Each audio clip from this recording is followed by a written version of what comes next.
அண்ணா திராவிட முன்னேற்றக் கழக பொதுச் செயலாளர் எடப்பாடி பழனிசாமி அவர்களும் மூவேந்தர் மருதம் முன்னேற்றக் கழக நிறுவன தலைவர் அன்புராஜ் அவர்களும் நேரடி சந்திப்பு. வருகின்ற நாடாளுமன்ற தேர்தலில் மூவேந்தர் மருதம் முன்னேற்றக் கழகம் அண்ணா திராவிட முன்னேற்றக் கழகத்திற்கு ஆதரவு.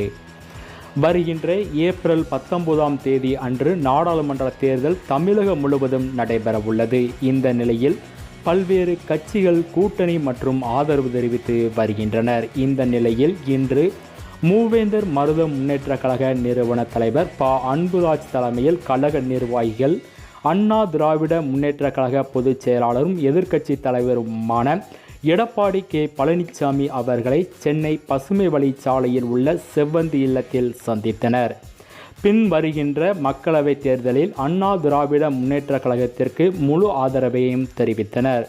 இந்த நிகழ்வில் அண்ணா திராவிட முன்னேற்ற கழக தூத்துக்குடி தெற்கு மாவட்ட செயலாளரும் முன்னாள் அமைச்சருமான SP சண்முகநாதன், வழக்கறிஞர் பிரிவு முன்னாள் மாவட்ட செயலாளர் சிவபெருமாள் உட்பட மூவேந்தர் மருதம் முன்னேற்ற கழகத்தின் மாநில மாவட்ட ஒன்றிய பொறுப்பாளர்கள் கலந்து கொண்டனர்.